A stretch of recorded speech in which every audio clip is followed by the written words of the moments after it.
else do we need to talk about it again? Because I know we touched on it at the top of the show, but CAF send 10 nations to the World Cup and 9 of them make the knockout stages. And do you know what? I wasn't here yesterday when Felipe was on. So my favourite guest on the S word is obviously Michael Lahoud, who joins the show now. Let's go. There we go. You know what? Hey, Will, you know what? I'm going to get a Will Gavin tattoo now. I'm going to get a Will if England win, I'll tell you what, if England win the World Cup, I'm going to get a Will Gavin tattoo. I'm not going to tell you where, though. That's private information, but personal information right here. Will Gavin tattoo right here on my arm. Will Gavin tattoo. I was going to say, because we have to see it. And, you know, in the age of AI, I'm not having just a photo of it. Like, we need to see it in live and in person. Don't worry, Will. There won't be any tattoo. You won't have to worry about it. Oh, man. He had to go. I believe that we will win. I believe that we will win. Hold on, where's my bag? This would have been the perfect moment to bring the T-shirt out. I got a T-shirt made. I was saving it for Wednesday, but I'll show you it in a bit. Anyway, Mike, 9 African nations making the knockout stages of this tournament. What a story. Yeah, it's the story of the World Cup. I would say it's a bigger story, or just as equal footing of a story as Lionel Messi breaking the all-time World Cup scoring record. And that says a lot, because when I go back to when I truly fell in love with the game, and that was 1990, you think of England versus Cameroon, you think of Roger Milla doing his little dance like that, and the world taking notice and finally saying, wait, hold on a second. Africans are good at football. Africans can play. We might need to keep an eye out on them.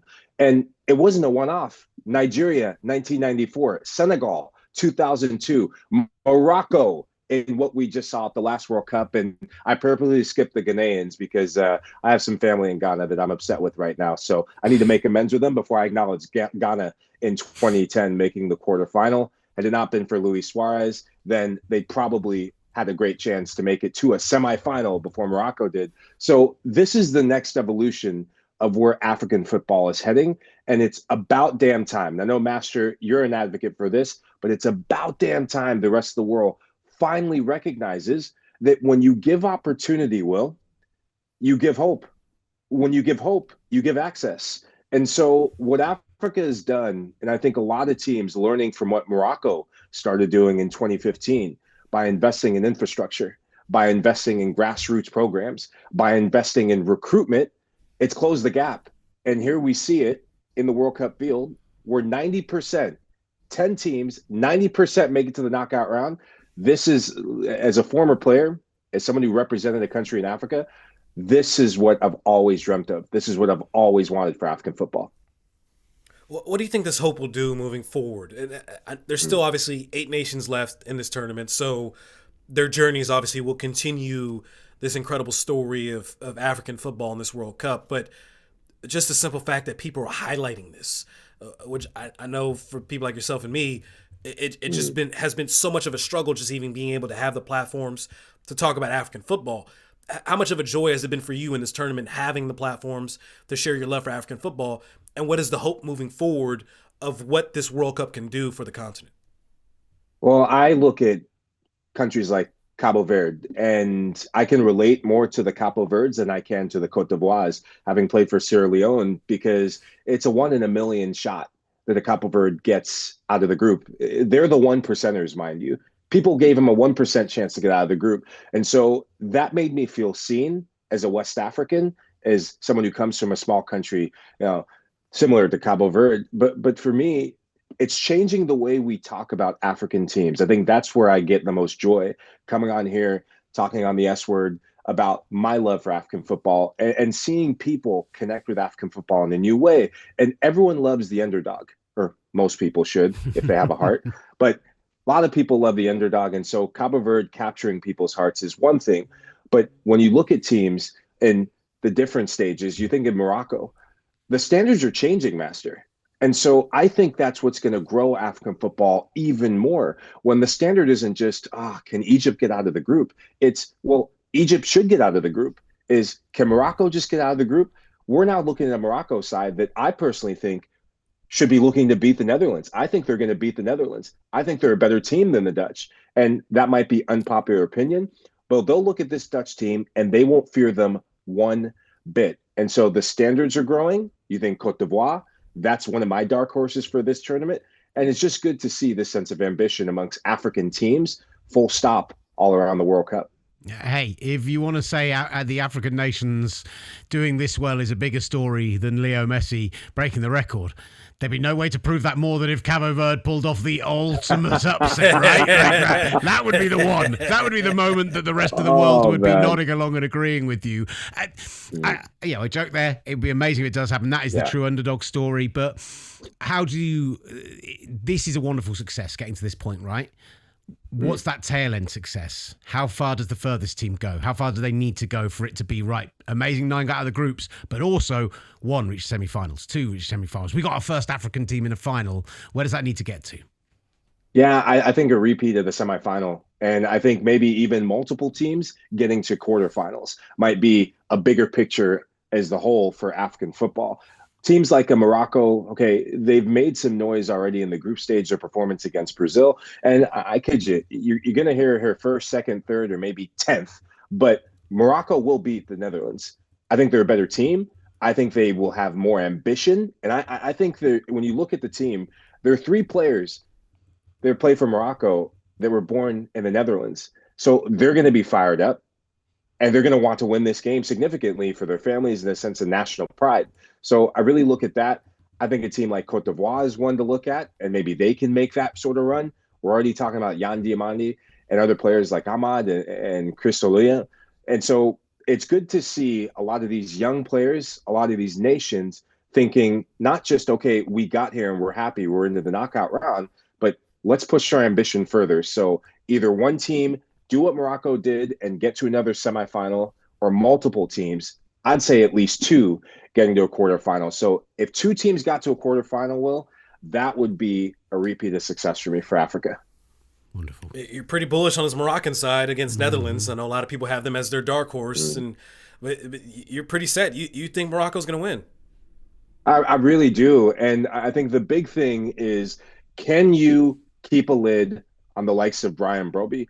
In midfield, that's going to be a fun matchup to watch. Obviously, Ayoub Wadi has been the teenage sensation that everyone probably on the S word's talking about. I know that a lot of Premier League fans, a lot of Arsenal fans are probably calling up Mikel Arteta on his bat phone and saying, hey, sign this kid. But there's more to this Moroccan team than meets the eye. And Ismail Saibardi, I'm so glad that people who don't get to see him play in the Dutch Eredivisie, and those of us who do follow Dutch football because of a player like him, is getting the flowers that he deserves. He's someone who has really stepped up, had a disappointing AFCON by his standards, was involved in Towelgate, something he apologized for with Edouard Mendy, and is really grown.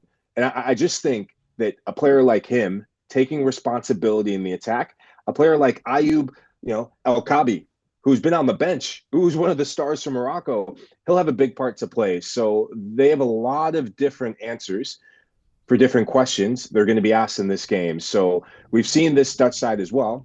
Although they beat Sweden, there was a stretch where it was a game. And the difference is Morocco is a better defensive side than what the Dutch have faced. And I think, personally, they're better than what Japan offered. And Japan scared the hell out of the Dutch. So this is going to be a test of will, a test of focus, and a test of might. And I think Morocco has more of those things than the Netherlands does. Looking at the kind of wider conversation around the success of the African nations and the success of African football in this tournament, I've seen a lot of angry certain sects of society, unsurprisingly on a certain social media as well, who are talking about the fact that this is the Diaspora World Cup, right? 1 in 4 players is playing for a nation in which they weren't born.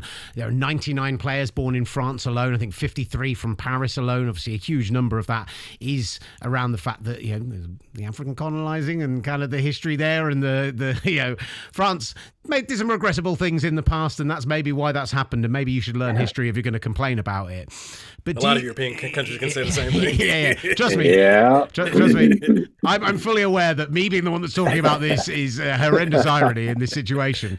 But do you actually think that this is being the Diaspora World Cup, this being that you have all of those statistics and all of those, that kind of cauldron and melting pot that has allowed nations like Cape Verde to go out and find a much stronger team because of it, is actually normalizing this even more, potentially, that it's actually making this, much more of a diverse within each nation World Cup, and therefore suddenly it's not, pat on the head, so surprising that the nations from the smaller regions and federations are doing well. Yeah, I think this is a great topic and it's a great question. And I'm actually honored that you would be the one to ask that, because people need to have uncomfortable conversations and also get out of their comfort zone. And it's an opportunity to educate each other. So I don't see this as just the Diaspora World Cup. I see this as an opportunity at a time where the world is in such dire straits. When you step outside the World Cup, when you step outside of football, and I'm not here to make things political, I'm here to just talk facts. The world has been just in such a separate odds, isolation, just so many negative things happening in the background of the World Cup. There's a war going on, and that's a fact. It's not an opinion. There's a war going on between the country that I live in, the country that Master and I live in, and Iran, who's a participant at this World Cup. But even through all of that, it just seems for the first time in maybe 18 months, that the world has come together. This is a celebration, not of differences, but of things that keep us as common bonds. This is a celebration of humanity. And I think that the fact that diaspora and the diaspora of so many countries is being acknowledged, is being actually celebrated, there's a sense of unity that I haven't seen in the last 18 months, or maybe even since COVID, that really, really makes me come alive. To be here in the New York City area and to see Brazilians celebrating with Senegalese. I mean, I didn't know Norwegians did the row thing until this World Cup. And I'm rolling with them. From my perspective, I've had such kind of FOMO being over this side of the pond, but it's not been because, I've missed great football games. I talked to the guys about this. I genuinely looked into flights to go to Monterrey for this game tonight and then fly on to Atlanta for the England game, because I don't care about going to the games. I don't care if I've got a ticket. I want to go and join the Dutch walk. I want to go and celebrate in the fan parks with the Colombian fans. Like, that's the thing I think I'm missing out on, not the actually seeing the great action on the pitch, which, let's be honest, I couldn't afford to get into anyway.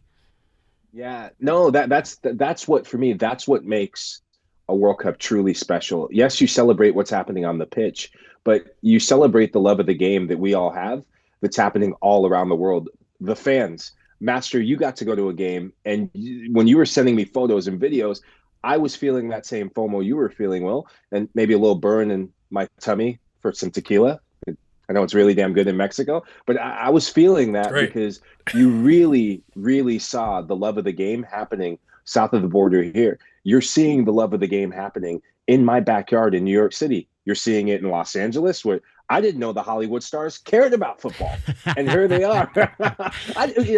You're seeing it in Canada, Vancouver, Toronto. You had 50,000 people, 50,000 Canadians go from Canada all the way down to Los Angeles to support their national team yesterday, to see them win and make history in the knockout round.